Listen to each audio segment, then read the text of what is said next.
Hey guys, it's Mrs. Skrodsky again. Sorry I've missed you the past 2 nights, but I just needed to take a little break from being in front of my computer. So I am back with the next chapter of Mummies in the Morning. If you remember, we last left Jack and Annie. They were stuck in um, the false passage that would stop the robbers from being able to steal any of the treasures from the tomb in the pyramid. So we are up to chapter 9, Follow the Leader. It was pitch dark. What happened? Asked Annie. I don't know. Something weird, said Jack. We have to get out of here fast. Push against the door. Good idea, said Annie in a small voice. They felt their way through the darkness to the top of the stairs. Don't worry. Everything's going to be okay, said Jack. He was trying to stay calm. Of course, said Annie. They leaned against the wooden door and pushed. It wouldn't budge. They pushed harder. No use. Jack took a deep breath. It was getting harder to breathe and harder to stay calm. What can we do? Asked Annie. Just rest a moment, said Jack, panting.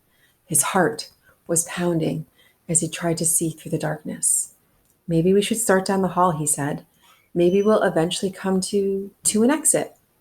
He wasn't sure about that, but they had no choice. Come on, he said. Feel the wall. Jack felt the stone wall as he climbed slowly down the stairs.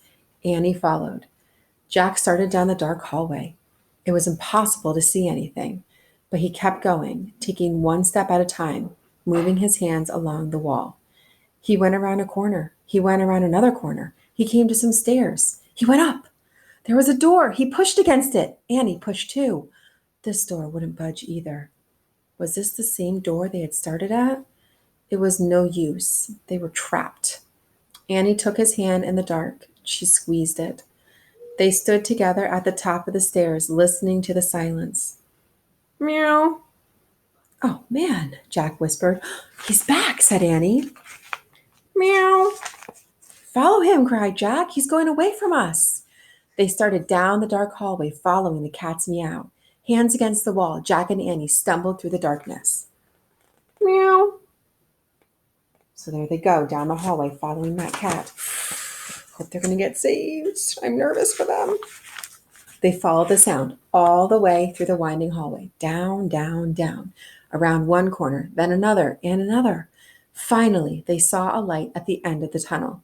They rushed forward, out into the bright sunlight. Yay! Annie shouted, but Jack was thinking. Annie, he said, how did we get out of the false passage? The cat, said Annie. But how could the cat do it? Asked Jack. Magic, said Annie. Jack frowned. But look, said Annie, she pointed. The cat was bounding away over the sand. Thank you, called Annie. Thanks, Jack shouted at the cat. His black tail waved. Then he disappeared in the shimmering waves of heat. Jack looked toward the palm trees. At the top of one sat the treehouse, like a bird's nest. Time to go home, Jack said. He and Annie set off for the palm trees. It was a long, hot walk back. At last, Annie grabbed onto the rope ladder. Then Jack. Once they were inside the tree house, Jack reached for the book about Pennsylvania. Just then he heard a rumbling sound, the same sound they had heard in the pyramid. Look, Annie said, pointing out the window. Jack looked. A boat was beside the pyramid. It was gliding over the sand, like a boat sailing over the sea. Then it faded away into the distance. Was it just a mirage? Or was the ghost queen finally on her way to the next life? Home, Jack, whispered Annie. Jack opened the Pennsylvania book. He pointed to the picture of Frog Creek. I wish we could go home, he said. The wind began to blow.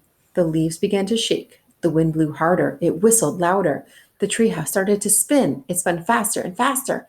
Then everything was still, absolutely silent.